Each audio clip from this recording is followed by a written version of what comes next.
Hello, everybody. Welcome back to Uncommon Sense, and a special warm welcome to those of you who are tuning in for the very first time. Our program, Uncommon Sense, is about real people in real life, how to live your life better, more successfully, with better relationships, and more heartfelt satisfaction. We appreciate the guests who come in and share their wit, their wisdom, and experience. With me today is Reverend Al Sharpton in our area to appear at Central Michigan University, and we welcome him. As an early youngster, I understand you like to talk, and you talked after a church service to your sister's dolls, where you more or less repeated the church sermon. Did you always have a good memory? Were you always drawn to talk? Yeah, as far as I can remember, I always was able to retain what I heard and repeat it. I started around 3 years old during the Sunday morning sermon that my pastor, Bishop Washington, would preach back at home to my sister's dolls. And when I was 4, I started speaking publicly at the church. But I always had the ability to retain and to articulate what I retained. And I think that was a God-given gift. It is a God-given gift. And you have that yet today? Oh, yeah. Today, I think because I learned how to preach and do public speaking before I learned how to read and write, because this is before I was in first grade. Yeah. Less on kindergarten. Today, I do most of my speeches extemporaneously. In fact, the speech I'm probably more known for now at the Democratic Convention in 2004, most of it I did extemporaneously because I learned how to speak publicly before I learned how to read and write.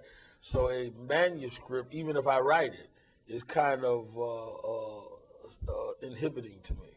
What did it take to learn to speak that you learned at 3 or 4 years old? I think you have to be inspired. I think you have to feel like you're saying something that you believe in. Right. I believe you should speak from the heart. Right. And I think you have to have enough courage to say it. I mean, I suppose when I was at that age, I didn't have enough sense to know you weren't supposed to be speaking at that age. So I was young enough that when I got old enough to find out it was odd for 3 and 4 years old kids to speak, that I was already doing it, so it didn't appear odd to me at all. I just did it, and I had the kind of mother that didn't try to stop me from doing it. When your family had a sudden setback, I understand, in your early years, and that changed your whole life for the worst. But when you come and had to go to the project, when you come from the projects, what are the things you learn? What did that give you? That well, you were I had able a to use? very middle-class life until Right. I was 10, and my parents had a very traumatic separation. Right. So I went from a home that we owned and a 2-car garage and new cars every year to the housing projects. And what I learned in the housing projects that I probably would have never learned had I stayed in a more middle-class, secure environment is I learned how to survive. You learn to live on your wits. You learn to try and outthink others that are basically they're also just trying to survive. The family structure and the community structure is a lot different. The services are a lot different. Right. And what I mean by that is when I was growing up in a home we owned, if you call the police, they came. If you sanitation trucks picked up the garbage every day. The projects, they don't. So you kind of learn how to deal with a whole different environment, which I think made me rebellious. Because unlike a lot of other youngsters in the project, I knew the difference. I knew the difference. I had lived differently. So I knew they were supposed to pick up the garbage every day. I knew that the police supposed to come or the ambulance supposed to come when you call. So it gave me a sense of indignation at one level, but it also gave me an acute sense of survival and having to think on your feet and having to deal with all kinds of people. And now that you have the success you do, I'm sure strains of that still come through. But what would you say the success has given you? I think the success has given me the ability to know that if you are on your own side and believe in yourself and what it is you're doing, you can surmount any odds. And that doesn't matter what your politics is or religion. It works for everybody. You've got to believe in yourself. I tell young people all the time when I speak places that you've got to be your own cheerleader. You've got to be the head of your own fan club. And I've been the chairman of the board, president, treasurer, and sometimes only member of the Al Sharpton fan club. Right. But if you're not on your side, it doesn't matter if others are on your side. And if others are on your side, it won't matter if you're not on your own side. You've got to believe in yourself, and you've got to push yourself. And you've got to push yourself to the point where you bring the best out of yourself. Because you know deep inside whether you're giving something your all. Right. Others can say, oh, you're doing as well as you can, but you know if that's all you can do. And you've got to always reach in for that extra mile out of yourself. So you're really very truthful with yourself. Always. Even if you choose, for whatever reason, not to be truthful to the world. We all like to put on a public face. You must always be honest with yourself. Don't ever engage in self-delusion. Tell yourself the truth so you can push yourself. So rather than just promote a myth, you can become the myth you promote if you push yourself toward being there. Where do you get that drive? Is that a born thing, or is it? Some of it is born. Some of it is wanting to survive and then thrive and make my mother proud, who raised me by herself. Then I had good mentors. I think that it's good in life to find people that are doing the things you want to do, that were successful, and kind of modeling yourself after. I was blessed, even though my father left, James Brown, the entertainer, adopted me like a father. And Jesse Jackson was like a mentor to me. So I had good mentors, and I would study what they did and watched how they handled adversity and problems. So it's good to look at people that have achieved greatness. Like even now, when I'm flying and I'm on the road 4 or 5 days a week, I'm always reading a biography or reading some story about someone that succeeded, because the principles of success are universal. It doesn't matter who they are. They usually have the same type of drive, same type of commitment, same type of discipline. So you have a lot of energy. Oh, I'm up 5:30 every morning, work till midnight every day. I think that you've got to have a lot of energy. Energy and commitment and discipline are keys to great success. Now that your material situation has vastly improved, do you find yourself thinking any differently or acting any different? How has this whole trip, this whole journey changed you? I think it matures you, but I don't think you act differently. My values are the same. My commitment to helping underdog are the same. I just think that you are more comfortable in some of your surroundings. But who makes you you doesn't change based on what you have. Oh, I agree with you there. That's who you are. And I don't think whether I have on jeans and run over shoes or tailor-made suit, I'm the same person inside. Sometimes, I think it was Martha Graham spoke of divine dissatisfaction that took her down the path. And from what I've read about you, there's something in that of you. There's both the satisfaction, but the divine dissatisfaction, make things better, make things different. Does that resonate with you at all? Oh, absolutely. I like that term. I think that the divine dissatisfaction makes you not relax when you see things that you think you can contribute to making better or correcting. You know, the Bible says, woe unto those that are at ease in Zion. And you should never, ever be at ease when you see something wrong or something that could be dealt with. Like some people watched the tsunami and said, wow, what a disaster. I look at it and say, well, what can we do about that? And I think that that is the difference between people that have this divine dissatisfaction. They look at what we can do. I'll never forget when I was a kid, hearing Robert Kennedy quote Ralph Waldo Emerson saying, some things look at the world and say why, others look at what never was and say why not. And I think that's what you have to try to be, the people that are part of the why not crowd. Do you find yourself being reflective at this point in your life? I think that I am much more reflective, but I'm reflective on the go. The problem, I think, with some people are they go without reflecting. Then other people reflect and never go. All they do is sit and reflect. I think you have to have the balance. Reflect, but also act. That's a wonderful combination to keep it going that way. Absolutely. Because unless your reflections drive your activism, you're being proactive and doing something, then no one gains from your reflection, not even you. Yes. And I think that it is very wise to reflect, but I think you have to have a reasonable balance between the reflection period of your day and how you put something that you've learned from your reflections into actuality. Are you a worrier in the middle of the night? between? Sometimes, not as often as I used to be, but if I'm involved in a project or involved in a campaign of some sort, I worry. I want to make sure everything is done. I'm a perfectionist. I'm the kind of guy that wakes you up 6 o'clock in the morning asking questions about this, that, or the other. But I'm not a worrier in the sense that I ever doubt in the ultimate success of whatever I do. I always go in knowing I'm going to succeed. I just worry about the details. Because it's personal confidence or confidence from God? I think it's confidence from God. I think that many things that I've been able to achieve personally and publicly, I could never have done. I think that it's absolutely God. And I think that what you've got to do is continue to reflect and make sure you're in line with God's will. Because sometimes you can delude yourself thinking you're that good and you're not that good. Sometimes it's a force using you. And if you allow yourself to be used, you can achieve things you would have never dreamed. I read that you pray. You start every day with a prayer. Would you tell us what that is? Well, I always pray. First thing in the morning, I thank God for a day I didn't earn or deserve. A lot of people wake up in the morning like they had another day coming. Right. We all have sinned enough that any night we slept, if God reviewed our records, we'd never see the next day. So I think the first thing you should do is thank God for giving you something he didn't owe you. And then you go on and thank him for your family or your friends or your possessions or whatever it is and make your daily request. But I think you should pray incessantly. The Bible says man ought to always pray. And I pray early in the morning, but I pray throughout the day. And prayer is something that you don't do in a certain posture or in a certain form. You can be walking through your office praying. You could be in your restroom praying. And I think that prayer is a constant conversation with God. Is it a form of meditation for you too? It's a form of meditation. It's a form of communication. You know when you're connecting with God, and it doesn't take a form or fashion that others have to do. You're not doing it for them anyway.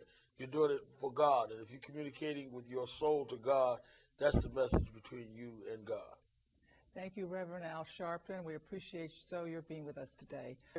We've learned a great deal from Reverend Al Sharpton.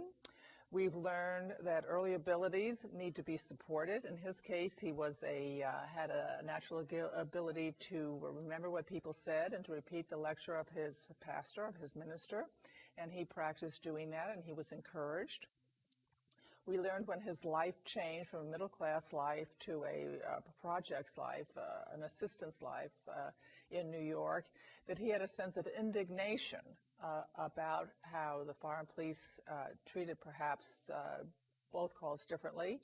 He learned that he had to survive and he had to keep his wits about him to do so, as did everybody else there. He talked a lot about speaking and living from the heart and holding yourself to very high standards no matter what the compliments were. It helps to have high energy. He goes to bed at, 12 to 5:30 is roughly his downtime. It also helps to have very good mentors who can inspire you and to teach you. And prayer informs his life from his earliest morning to throughout the day, that in a sense it's a form of meditation, a form of conversation with God. Thank you so much for tuning in. Thank you so much, Al Sharpton. When you go to New York City, if you see him around, by all means thank him. Remember, kindness counts. Please, please go out and do something kind for someone today. Hold a door, smile, write a thank you note. Just be positive to everybody you know and everybody you don't know today and tomorrow as well. And we'll see you next time. Thank you for tuning in. With me today is Tony Brown. He's a very interesting and warm person. He has his own television show on PBS, Tony Brown's Journal. He's a professor and dean of the Scripps Howard School of Journalism and Communication at Hamden University, and he is quite a philosopher. I just heard him in a prior situation now talk about good and evil, and I think we're going to start there. You were saying that people have a choice every day to be good or evil, in essence, and the evil people like to find other evil people, and the good people like to so-called hang out or be with good people. Can you change? Well, let me say this, by way of hopefully giving an example that hopefully will answer your question. We are, everything that we see is energy. Everything is vibrating at some rate. If it's solid and we can see it, It has a slow vibration. If it's too fast, it's invisible, and we can't see it, yet it exists. So that which is invisible is also a part of our reality, Yes. which gives us our total reality, that which we can see and that which we cannot see. If we are light, pure white light, Right. which is our essence, then when what is God, that we call God, is in our presence, we are in the presence of perfection and or this pure white light. When this entity, this white light, leaves us, we are in the dark. Now, we call the light heaven, we call the dark hell. On some occasions, in the Bible, the Christians read, when two or more are gathered in my name, so shall I be there also. I asked a friend, who are these two? Can you give me the names of these two? When two or more. My guess is that these two are wisdom and truth, which is the definition of what we call God. Whenever we're in the presence of truth and wisdom, we're in the presence of God. And in the Bible it says, I shall be there also, which is the way I interpret that. So we are good and we are evil, depending on what activity and what condition of consciousness we find ourselves in. At the moment. At that moment. Because you said when the light leaves, what causes the light to light leave? leaves when truth and wisdom are not present. When God is not present, one cannot be in heaven. One can only be in heaven when there is an absence of good. I mean in hell, when there is an absence of good. So therefore, I'm defining whether we are evil or good. We are on some occasions good, and on some occasions we are evil. Yes. It's not a matter of us saying I'm good or I'm evil. Right. It doesn't mean that because I go to church. This mass murderer, alleged mass murderer they just arrested in Kansas, was a deacon at his church, head of a big church thing. He's been killing people allegedly for 31 years. But he quotes the Bible probably like no good person would ever quote it. So we're not one or the other. We are what our reality is. My reality at this moment is to be good. Therefore, I am now in heaven. I'm on the cross being crucified by my experiences because all of them are not good. Those that are good help me become better. So we are in the process of returning to our natural state of perfection. And for some of us, that will be much, much longer than for others of us. And when you have bad experiences and people ask you to learn from them, do you? There are no bad experiences. There are only lessons. There's no such thing as a bad experience. Every lesson is a corrective experience. And we were born to have, quote, bad experiences. The idea of living is pain. The idea of living is not being happy. We become ultimately happy. This is not the main stage. This is what we call physical life. Yes. This isn't the main stage. This is the preemptive stage. The real stage is our consciousness, and that consciousness will grow as we transform back to the form we were in previously, which is gas, which we call death and or the afterlife. Death doesn't exist. Are you saying that in each moment, everybody has the choice on how they will act, right? Well, they have the choice in the sense that it's a condition. In other words, if I were born in a part of the world where I learned that women were evil and that I created institutions to punish women because they were women, I would be evil. But it wouldn't be that I decided to be evil. It would be that I was adapting to the customs of my culture and my environment. But yet the act is an evil act. I'm not going to be condemned because the act was evil. I'm going to be condemned because I didn't have enough experiences to learn what I was doing was wrong. Right. We all must unlearn what we are. And that part of us that is not in the white light. Right. How do you practice this with your family? In what sense? Well, being in the white light. I only have one family, and that's everyone I know. I don't have a blood family, and I don't believe in that. I believe that families are rivers through which souls flow. They're conditions. We have, in America, hundreds of thousands of black children that no one will adopt, including many black people. A white couple on 60 Minutes, wanted to adopt a child. They couldn't find a white child. They'd been looking for years, but they finally said, okay, we'll adopt a black child. They had a child in 6 or 7 hours. Now, why do we live in a world in which people believe that my only child is the child that comes from my loin? Why do we not understand that every child in jeopardy is an opportunity for you and me to become better people if we help that child out of jeopardy? I'm one of those children. I was dying of starvation at 2 months of age. Because? Because I hadn't had anything to eat.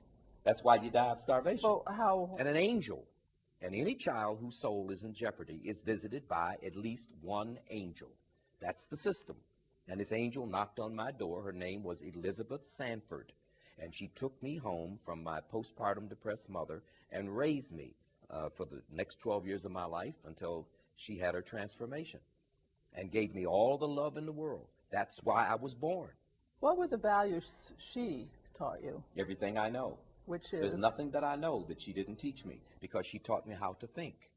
And she taught me that I was empowered. And she taught me that everyone else was good, including the white people in my life in a segregated Charleston, West Virginia, who were so mean to us. I learned that from her. If you learn the way to think, if you learn the basic principles, you will think in the proper way. If you learn incorrect principles, you can get PhDs and have SAT scores going off the charts, but you're not thinking in a straight line. You're in a convoluted state, you're in hell, and you'll never get the truth out of that condition. Your condition must be right before you think, or you think the wrong things. Hitler was probably a brilliant thinker, but he was thinking up the wrong things for the wrong reasons. Are you saying that one needs to sort of a sense through the white light of universal values and therefore pick the right values to live by no matter what the culture, or not? The culture will always be an obstacle, because cultures are based on selfish motives. Each of us is a tribe, and our tribe has come up with defensive mechanisms. So we learn the defensive mechanisms to perpetuate the culture. In America, we call it special interests. When you get to government, every special interest wants what it wants, and it really doesn't care about what the other interests want. Well, suppose the human body did that, and the kidney didn't like the bladder, and the bladder didn't like the heart didn't like the lungs. We wouldn't survive. Well, we're simply a body, and every part of it is connected holistically to every other part of it. And we have to overcome the natural barriers we learn when we learn self-interest and group self-interest.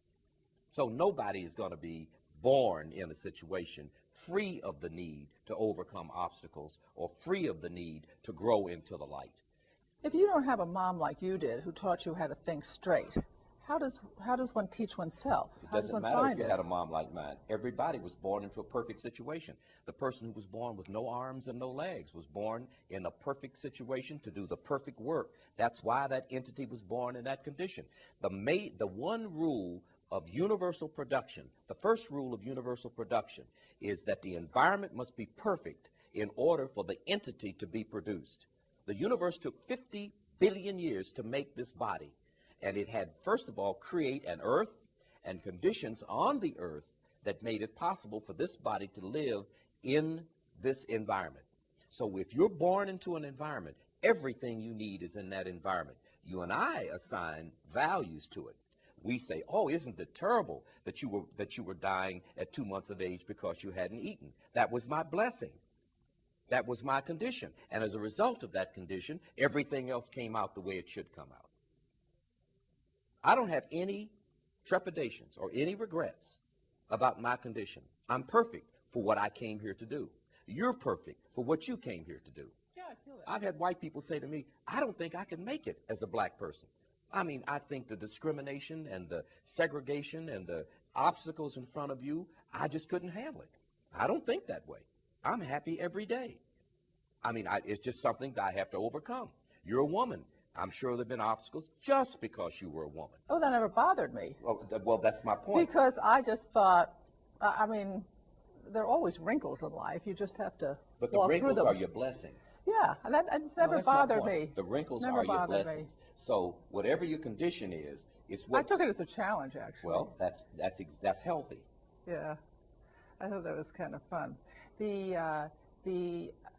I noticed that when you walked in, you were full of what I call good energy. You had a very radiant feel about you.